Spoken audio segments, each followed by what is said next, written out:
Coastal Piracy. 2 and 2 blue enchantment, obviously.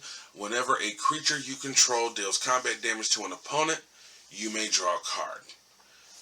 Pretty cut and dry what that does, what it's in there for, and so I can keep drawing cards, keep up with the card advantage, and stuff like that. These again are also in no particular order. None of my piles ever will be. They'll be categorized, but that's about it. Oops. Oh, okay. Clicked the wrong thing and it still popped up the correct way. Call to the Grave. 4 and a black enchantment. At the beginning of each player's upkeep, that player sacrifices a non-zombie creature. At the beginning of the end step, if no creature is on the battlefield, sacrifice Call to the Grave. Pretty cut and dry what that does.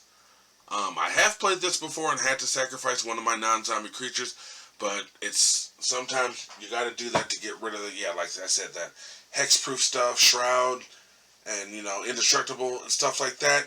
This will get around that, especially if it's the only creature they have on the board. And there are a lot of Voltron commanders like Narset and Rokag and whatnot that people will just play that and try to run over you. Well, guess what? You're going to get fucked over by this.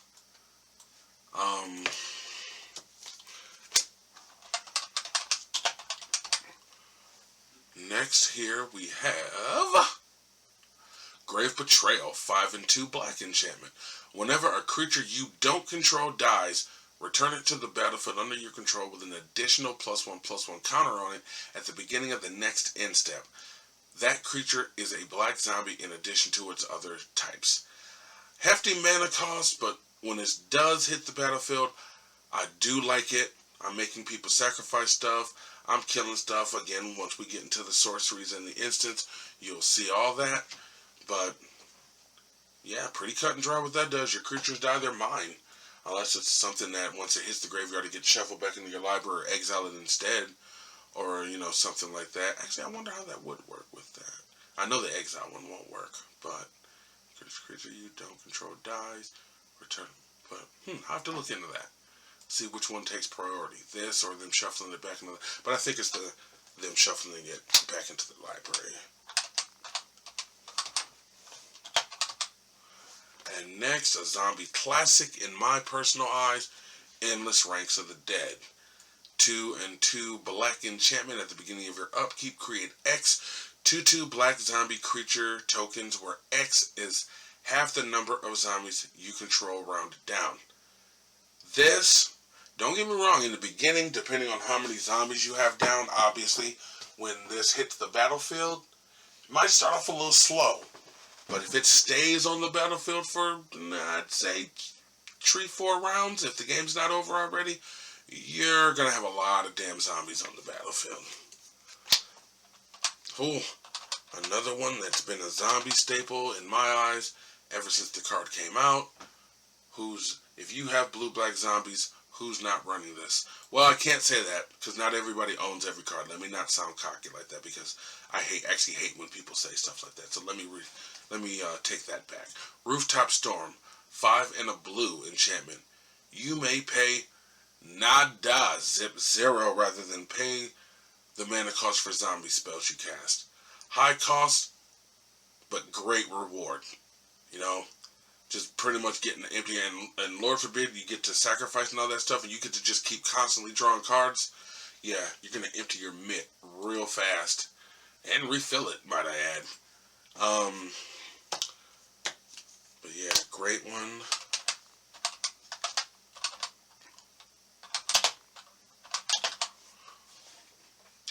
And I like this card as well. Obviously, if I didn't like them, they wouldn't be in my deck.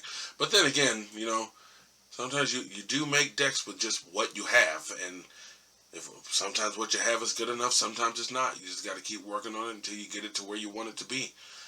Reflections of Litjara, 4 and a blue enchantment. When Reflections enters the battlefield, choose a creature type. Obviously, I'm choosing zombies. Whenever you cast a spell of the chosen type, copy that spell. A copy of a permanent spell becomes a token. So, yeah, basically, you cast a zombie, you're going to end up with 2 of them, in layman's terms, if that went over anybody's head. This card is awesome. I can't say I'm a fan of the drop, but I kind of get it, especially with those lords. You cast a lord, you're gonna get a token of it. I've even had this on the board where I cast my commander, got a token of my commander, and then obviously when my commander enters the battlefield, one of them has to go because you can't control them both. So I sacrificed the token, and guess what? Since the actual copy of my commander is on the board, a zombie died. So I get a 2/2 zombie token with Decayed. That at the end of my turn, I can sacrifice and draw a card if I so wish to. Let's see. What is next? Absolutely love this card. I've gone completely off with this card. Necro Duality. 3 and a blue enchantment. Whenever a non-token zombie enters the battlefield, under your control, create a token that's a copy of it. So yeah, that's not just casting from your hand. That's when you recur it from the graveyard. If it enters from anywhere, you get to make a token of it. Awesome.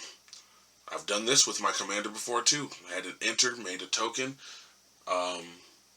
sacked the token, got a Decayed. And the last card in this deck. Oh, not the last card in the deck. The last enchantment, idiot. Dictate of Erebos. 3 and 2 black enchantment has flash. Whenever a creature you control dies, each opponent sacrifices a creature. That's happening a lot, and yeah, this is obviously one of the cards that has helped me keep everybody's board clear except for mine. And match it with Butcher and Fleshback Marauder and things of that nature. Yeah, I'm going to be the only one with creatures. A lot of the times, it just depends. Some of those token generating decks, you can't get around that shit. I do wish I owned Grave Pact, which pretty much does the exact same thing, but unfortunately I don't own that card. If I ever do get a hold of one, it will be going in this deck, that's for damn sure. But I'm going to call it on this episode, covering my creatures and my enchantments that are in this deck.